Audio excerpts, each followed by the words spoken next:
Guys कैसे हैं आप सब। हमारे न्यू ब्लॉग में आप सबों का तहे दिल से हार्दिक स्वागत है। गाइज ब्लॉग तो बनाते हैं लेकिन बहुत सारी बात हो जाती है। लोग कुछ कमेंट या कुछ पर्सनल मैसेज भी कर देते हैं, बोल देते हैं तुम ऐसा काम क्यों करता है। ऐसे कुछ नेता लोग मैसेज करके बोलते हैं जिससे मेरा रेपुटेशन ख़राब हो रहा है, तुम क्या चाहता है कि बहुत तरह की बात होती है। खैर आप समझ रहे होंगे, क्योंकि अगर कोई जागरूक करने के बारे में सोचे तो नेता को सबसे ज़्यादा प्रॉब्लम होता है। पता नहीं ये चीज़ क्यों होती है, बहुत तरह की बात होने लगती है। लगता है ऐसा है कुछ यार, हम किसी पर्सनल व्यक्ति के लिए अगर हम नहीं बनाते हैं ब्लॉग तो क्यों किसी को दिक्कत होता है, हमको पता नहीं चलता है। खैर कोई बात नहीं, मेरा काम है ब्लॉग बनाना। लोगों को बुरा लगे इससे हमको कोई मतलब नहीं। हम भाई अगर आपको बुरा लगता है तो भाई हम आपसे माफ़ी मांगना चाहते हैं, और हम इससे ज़्यादा कुछ नहीं कह सकते हैं। क्योंकि मेरे लिए भारत देश और भारत देश की युवा इम्पोर्टेंट है, ना कि कोई नेता। क्योंकि आप जीतो, अगर आप जीतोगे तो इस समाज को बर्बाद करने के लिए जीतोगे। अगर आप सही रहोगे तो कोई भी किसी का ब्लॉग से आपको डर नहीं लगना चाहिए।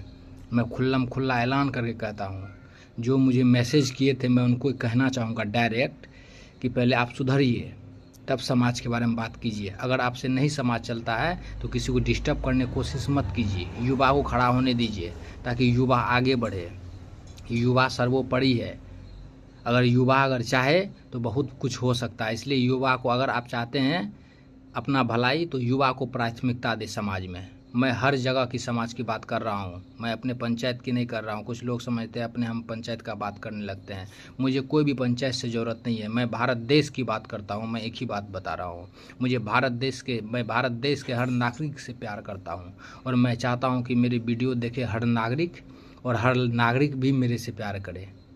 और मैं नया ऐसा सा ब्लॉग डालूँगा कि ये जो घूसखोर नेता लोग हैं और ये घूसखोर थाना अध्यक्ष सब है, जो ये सब का हालत ख़राब हो जाएगा।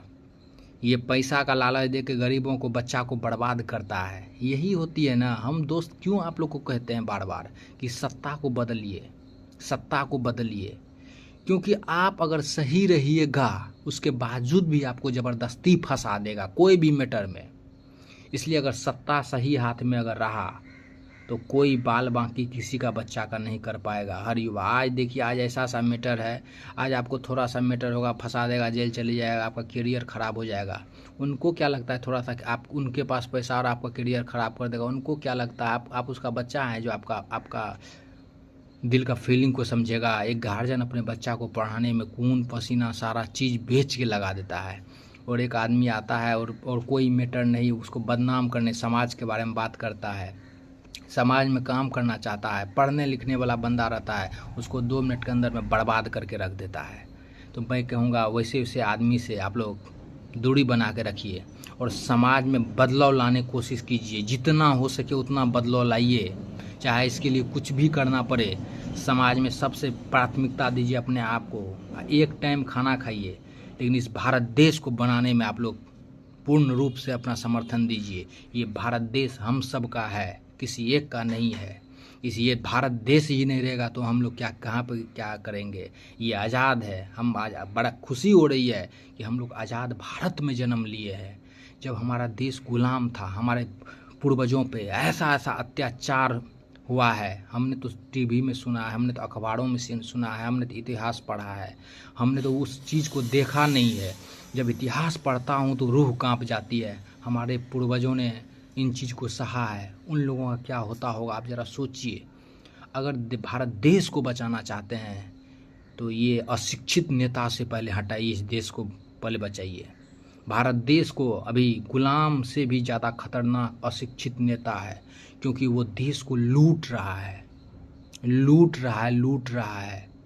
इतना बात आपको हम बताते हैं। इसलिए समाज को सबसे पहले जागरूक कीजिए। और मैं हर समाज के हर वर्ग के आदमी को मैं कहना चाहूँगा, चाहे वो बूढ़ी बाबा हो, चाहे वो चाचा हो, चाहे वो चाची हो, चाहे वो माता हो, चाहे वो बहन हो, कोई भी हो, मैं सबको कहना चाहता हूँ, अगर समाज को बदलना है तो सबसे पहले आप खुद से तैयार होइए। आप खुद पहले उठिए और समाज में एक कसम खाइए कि नशीली पदार्थ से लेके भारत देश को जिस चीज़ से खतरा है उस चीज़ को पहले बंद करेंगे। और शुरुआत अपने गांव से आप कीजिए, शुरुआत अपने गांव से कीजिए, अपने घर से शुरुआत कीजिए। तब ये भारत देश फिर से सोने की चिड़िया कहलाएगा। नहीं तो भारत और चीन कहाँ था और कहाँ चीन पहुँच गया, और भारत अभी भी पीछे है। क्यों है पीछे? देश तो दोनों एक साथ ही आज़ाद हुआ था ना। भारत के बाद चीन आज़ाद हुआ था, आप इतिहास पढ़िएगा। उसके बावजूद चाइना आगे कैसे चले गया? आज हमारे देश में एक से एक डॉक्टर है, आज एक से एक हमारे देश में इंजीनियर है, और सारे लोग विदेश जा रहे हैं। क्यों जा रहे हैं? मैं पूछना चाहता हूँ, क्या हमारे देश में डॉक्टर बाहर जा रहे हैं? क्या हमारे देश में मरीज नहीं है क्या इलाज करने के लिए? एक से एक इलाज करने के लिए है, लेकिन लोग पैसा के कारण भाग रहे हैं। मैं कहना चाहूँगा उन लोगों को, आप पैसा के कारण भारत देश से मत भागिए, क्योंकि जिस भारत देश ने आपको डॉक्टर बनाया है, जिस भारत देश ने आपको इंजीनियर बनाया है, जिस भारत देश ने आपको बड़ा आदमी बनाया है, क्या उस देश को आप छोड़ रहे हैं पैसा के कारण? अगर पैसा इतना ही ज़रूरत था तो और कोई काम करके पैसा कमाते हैं। क्यों हमारे देश में पैसा की कमी हो गई, आप विदेश में जाकर कमाना चाहते हो? मैं उन लोगों से कहना चाहता हूँ, इसलिए भारत देश अगर बचेगा उसके बावजूद हम हैं, नहीं तो कोई और अगर आ गया तो फिर से गुलाम बन जाइएगा, और ये आज़ादी ख़त्म हो जाएगी, हर चीज़ ख़त्म हो जाएगा। यहाँ तक कि पानी तक का टैक्स हमको आपको देना पड़ जाएगा। एक दिन ऐसा समय आएगा, हवा जो लेते हैं उसका भी टैक्स देना पड़ जाएगा। ऐसा क्रूर, ऐसा तानाशाही नेता सब आएंगे। इसलिए मैं कहना चाहता हूँ, मैं देखता हूँ तो मुझे दर्द होती है। मैं भारत देश की स्थिति को देखता हूँ तो मैं भी एक युवा हूँ, मेरा भी एक कर्तव्य है कि जहाँ तक हो इस भारत में के लिए कुछ तो करे। भाई गरीब आदमी है, इसका मतलब ये नहीं कि मेरे पास मुंह में आवाज़ नहीं है, मेरे पास मुंह में आवाज़ है।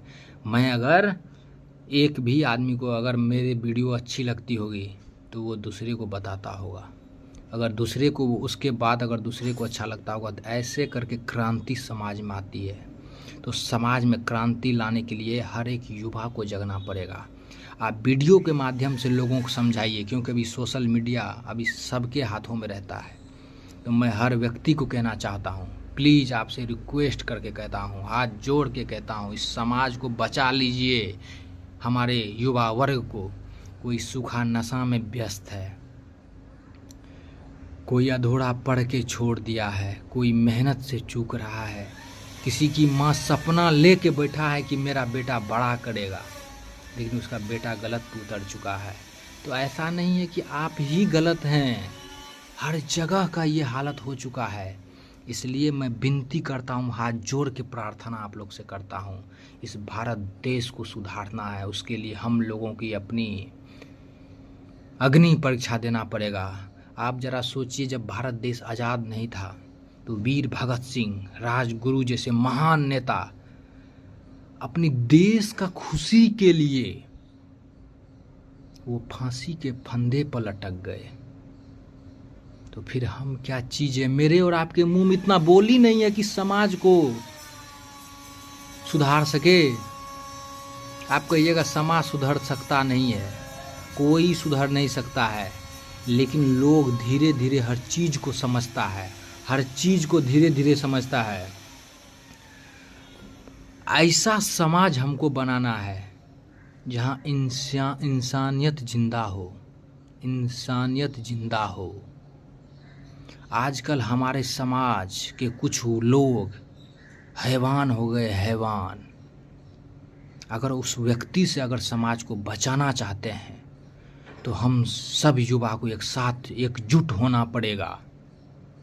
सब लड़का हाथ में मोबाइल सबके पास है, सब लोग कसम खाइए कि हम लोग गलत काम नहीं करेंगे जिससे समाज में किसी भी तरह की किसी को भी प्रॉब्लम हो, चाहे वो कोई भी वर्ग की आदमी हो, चाहे वो ब्राह्मण हो, चाहे वो राजपूत भाई हो, चाहे वो दलित भाई हो, चाहे वो कोई भी जाति का हो, चाहे वो लड़की हो, चाहे वो माताएं हो, चाहे बहनें हो, चाहे कोई भी हो, पुरुष हो, जेंट्स हो, जो भी हो, सबके लिए एक भाव